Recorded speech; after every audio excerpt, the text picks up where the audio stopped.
और अपने स्थान पे अगर तू खड़ा रहे तो तू सर्वशक्तिमान की छाया में ठिकाना पाएगा। आमीन।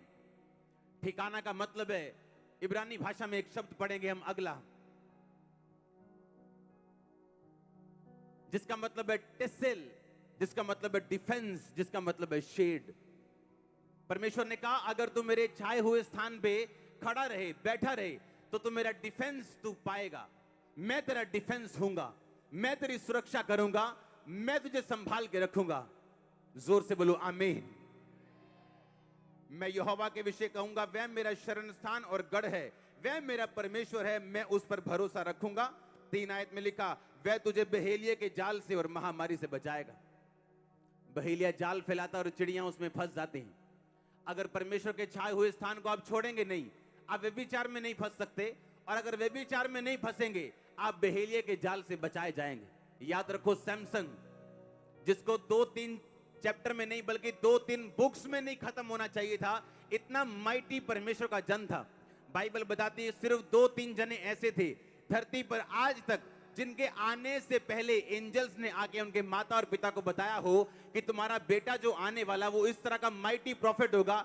और बाइबल कहती है सैमसन सिर्फ 2 और 3 चैप्टर में खत्म हो गया, जबकि उसे खत्म करने के लिए परमेश्वर ने नहीं चुना था। पर बाइबल कहती है वो बहेलिये के जाल में फंसा, दलीला के जाल में फंसा, व्यभिचार में फंसा, और 2-3 चैप्टर में कहानी फिनिश हो गई। परमेश्वर ने कहा वो तुझे बहेलिये के जाल से बचाएगा अगर तू अपने स्थान पे खड़ा रहेगा। तो आगे पढ़ेंगे, लिखा वो तुझे अपने पंखों की आड़ में ले लेगा, तू उसके परों के नीचे शरण पाएगा, उसकी सच्चाई तेरे लिए ढाल और झिलम ठहरेगी। तू न रात के भय से डरेगा, ना उस तीर से जो दिन को उड़ता है, ना उस मरी से जो अंधेरे में फैलती है, ना उस महारोग से जो दिन दोपहरी में उजाड़ते हैं। मैंने आपको बताया अगर आप वचन, बाइबल क्या कहती, उद्धार के लिए मुंह से क्या करना जरूरी है? अंगीकार। उद्धार का मतलब क्या?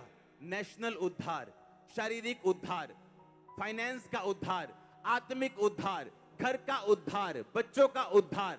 हाँ या ना? उसमें लिखा अगर तुझे ये उद्धार चाहिए तो तुझे क्या करना पड़ेगा? अंगीकार। कोई भी वचन अपने आप काम नहीं करता जब तक आप उसे बोलते नहीं। बाइबल कहती ना महारोग वो तेरे करीब आएगा जो दिन दोपहरी में उजाड़ता है। कौन है महारोग? कौन सा महारोग है? कैंसर, एड्स, हेपेटाइटिस सी, हाँ, टीबी हो जाना बहुत बुरी, हाँ, हड्डियां गल जाना। लिखा वो तुझे महारोग से बचाएगा। अगर आप ये वचन जानते हैं, अगर नहीं जानते तो आप सिर्फ परमेश्वर को बोलते जाएंगे हाय परमेश्वर कुछ कर। और परमेश्वर कहता है बाइबल खोल, वचन की तलवार ले, इस वचन को ले कि महारोग तेरे पास नहीं आएगा। यीशु मसीह के नाम में आपका और आपके परिवार का कैंसर कभी हिस्सा नहीं हो सकता। यीशु मसीह के सामर्थ्य नाम में मैंने कहा कैंसर आपका और आपके परिवार का हिस्सा नहीं, टीबी आपका और आपके परिवार का हिस्सा नहीं। और आमीन। जितना लंबा और ऊंचा ब्लेसिंग उतनी लंबी और ऊंची चर्च। हालेलुया। बाइबल में कहीं नहीं लिखा धर्मी जन पे मुसीबत नहीं आएगी, लिखा धर्मी जन अपनी मुसीबतों से छुड़ाया जाएगा। लिखा धर्मी विपत्ति में पड़ेगा लेकिन परमेश्वर उस धर्मी को एक एक विपत्ति से छुड़ाएगा। हालेलुया। कोई महारोग तेरे निकट नहीं आएगा। अगर आपको मालूम है ये वचन आपके लिए है, आप इसे अंगीकार करोगे, और जब अंगीकार करोगे आप उद्धार को, हीलिंग को, डिलीवरेंस को अपने और अपने परिवार की पाओगे। यीशु मसीह के नाम में कर आमीन ऊंचा। उसमें लिखा तेरे निकट 1000 तेरी दाहिनी और 10,000 गिरेंगे परंतु वह तेरे पास ना आएगा। पुराने टाइम में जब लोग लड़ाई में जाते थे तो लोग लड़ते थे, इधर सेनापति मरता था, इधर सिपाही मरता था, इधर सेनापति मरता, इधर सिपाही मरता। परमेश्वर ने कहा अगर मैं तेरे साथ हूं, तेरे निकट 1000 तेरी दाहिनी और 10,000 गिर जाएंगे परंतु वो मारने वाला तीर तेरे पास ना आएगा। आप बेचारे क्रिश्चियन की तरह हो, शैतान जिसे कभी भी हिट मार सकता है, कभी भी उसके साथ गेम खेल सकता है, लेकिन आपको अगर वचन की नॉलेज है, आपको मालूम है कि तेरे निकट 1000 तेरी दाहिनी और 10,000 गिरेंगे। वो रसौली जो तेरे निकट 1000 को मार दिया अपनी आंखों से दृष्टि करेगा और दुष्टों के अंत को देखेगा। हे यहोवा तू मेरा शरण स्थान ठहरे, तूने जो परम प्रधान को अपना धाम मान लिया है, इसलिए कोई विपत्ति तुझ पर ना पड़ेगी, ना कोई दुख तेरे डेरे के निकट आएगा, क्योंकि वह अपने दूतों को तेरे निमित्त आज्ञा देगा कि जहां कहीं तू जाए वो तेरी रक्षा करे। आपको दूतों का मतलब समझ होना चाहिए, लेकिन इब्रानी भाषा का जब हम 4397वां शब्द पढ़ते हैं, स्वर्गदूत का मतलब है मलाक। मलाक का मतलब है ए मैसेंजर ऑफ गॉड। वो एंजल हो सकता है, स्वर्गदूत हो सकता है, प्रोफेट हो सकता है, प्रीस्ट हो सकता है, एक टीचर हो सकता है।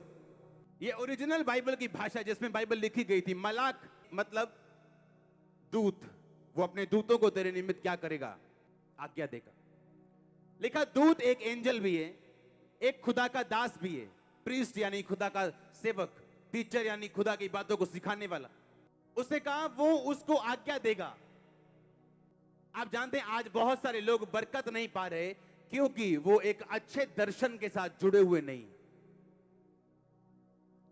अगर आप बाइबल नया नियम ध्यान से पढ़ो तो बाइबल कहती जो कलीसियाएं पौलुस के साथ थी वो ज्यादा आशीषित थी, क्योंकि पौलुस हमेशा उन्हें एक दर्शन में रखता था। और बाइबल बताती जैसे ही आप परमेश्वर के विजन में आते हो परमेश्वर आपको बरकत देता है।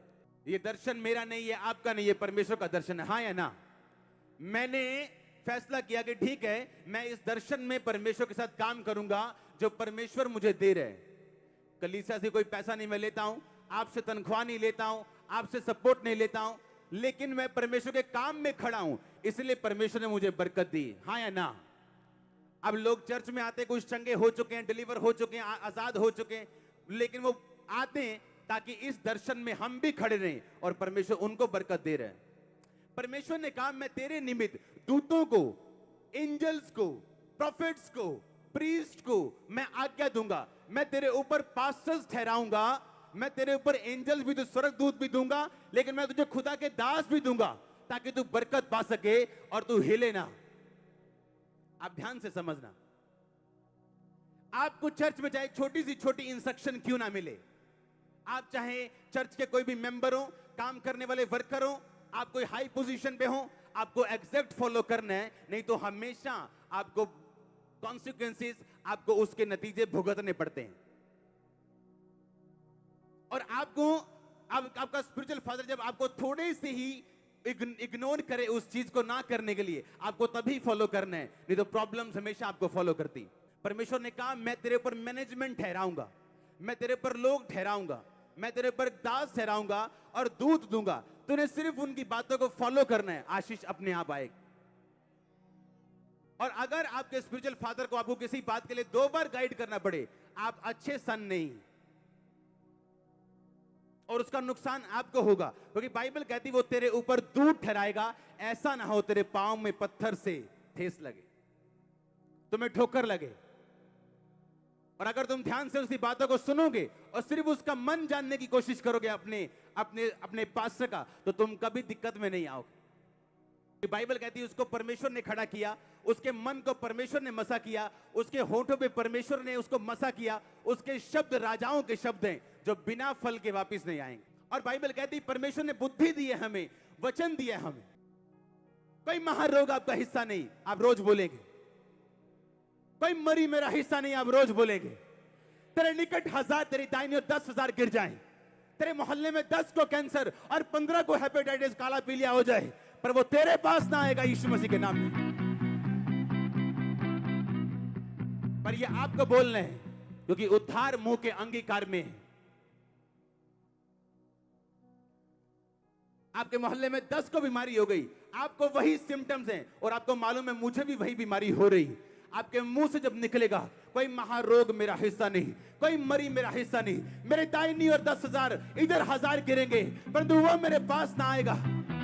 और आप मॉर्निंग देखेंगे डॉक्टर के पास जाके, जब आपका डॉक्टर बोलेगा कि नहीं आपको सिम्टम तो सारे काला पीलिया के हैं, पर आपको काला पीलिया है नहीं, ये सिंपल सा कुछ प्रॉब्लम है, खत्म हो जाएगा, 2 दिन रेस्ट करो। क्योंकि बाइबल कहती है आपके मुंह में ताकत है। आपके मुंह को और तलवार की धार को एक ही शब्द के द्वारा बाइबल बोलती है यूनानी भाषा में, जिसका मतलब है स्टोमा। स्टोमा का मतलब धार, आपका मुंह एक तलवार की धार की तरह है, जो बीमारियां काट सकता है, गरीबी काट सकता है, सिचुएशंस को काट सकता है, अगर आप उसे सही तरीके से इस्तेमाल करें तो। आमीन, आमीन। ऊंचा आशीष ऊंची। आत्मा के द्वारा काम करना होता तो सारी रात प्रार्थना करने के बाद वो 12 चेलों को कभी ना चुनता। वो सब लोगों को बोलता कि तुम सब में आत्मा है, तुम सब काम करो। लिखा उन्हें चुन के उसने प्रेरित कहा, अपोस्टल्स कहा, ये प्रेरित होंगे। और बाइबल कहती सिर्फ वही लोग प्रेरित नहीं थे, पौलुस भी प्रेरित था। पौलुस के अलावा बहुत सारे लोग भी प्रेरित थे जिनको परमेश्वर ने नहीं ठहराया, लेकिन उसकी आत्मा ने ठहराया था। हालेलुया। और परमेश्वर आपके लिए लोग ठहराते हैं, आपके लिए सिस्टम ठहराता है, जिसे फॉलो करना आपका काम है और बरकत देना फिर परमेश्वर का काम है। आमीन। आज बहुत सारे लोग बरकत पाते क्योंकि पास्टर्स की बात है वो ध्यान से सुनते हैं और उसी तरह फॉलो करते हैं, चाहे समझ आए चाहे ना आए। हालेलुया। नाइजीरिया में एक बहुत बड़ी चर्च, वेरी बिग, 1300 ब्रांचें हैं उनकी। और अपने स्पिरिचुअल फादर के पास गया और बोला मैं ये काम करने लगा हूं। उसने ज्यादा समझाया नहीं, उसने कहा डोंट डू इट, मत कर। ओके जी। पर अगर आज किसी को समझाओ, वो आपको समझाने लगता है कि क्यों ये काम करना जरूरी है, और वही फंसता है, वही लोग फंसते हैं फिर। और उसने अपनी टेस्टिमनी दी और उसने कहा बाद में मुझे मालूम हुआ कि क्यों मेरे स्पिरिचुअल फादर के मुंह से निकला मत कर। 1300 ब्रांचेस का पास्टर अगुआ जिसकी मैं बात कर रहा हूं, और आज एक सॉन्ग हिट हो जाए अगर आपका, आप किसी परमेश्वर के भी सुनने के लिए तैयार नहीं। हाँ, अगर छोटी सी दुकान खोलनी है ना चाय की, तो अकाउंटेंट की जरूरत नहीं है, पर अगर मॉल खोलना है अकाउंटेंट चाहिए आपको। अगर तो लाइफ में कोई बड़ा विजन नहीं है, जैसे दिल करता है वैसे करो। कुछ करना है तो आपको अनॉइंटिंग के नीचे आना पड़ेगा। कुछ बड़ा अगर है लाइफ में तो आपको मसे के नीचे आना पड़ेगा। अगर आप बेस्ट मैरिड लाइफ चाहते हो तो सबसे पहले ये देखो आपका स्पाउस, आपका हस्बैंड, आपकी वाइफ जो होने वाली या होने वाला है, क्या आपके पास्टर के अनॉइंटिंग को मानता है, उसके अधीन रहने के लिए तैयार है? अगर नहीं तो कभी मैरिज मत करो, क्योंकि आज नहीं तो कल वो ट्रबल है आपके लिए। आप स्पिरिचुअली कुछ करने के लिए बुलाए गए। आपका मेजर काम कुछ ऐसा है जो सब कामों से ऊपर है, और बाकी चीजें आपको फॉलो करेंगी जैसे आप वो चीजें फॉलो करेंगे। उसने कहा मैं तुझे दास दूंगा, एंजल्स दूंगा, प्रॉफिट्स, प्रीस्ट, टीचर्स दूंगा, उन्हें ठहराऊंगा तेरे ऊपर ताकि तेरा पांव पत्थर से ठेस ना लगे। तेरा पांव, उसका पांव नहीं, कि तेरे पांव में ठेस ना लगे, इसलिए मैं उन लोगों को तेरे ऊपर ठहराऊंगा। और अगर तू उनकी बातों को सुनेगा तो ठोकर नहीं खाएगा। एक एक वर्ड बाइबल का पूरा होता है।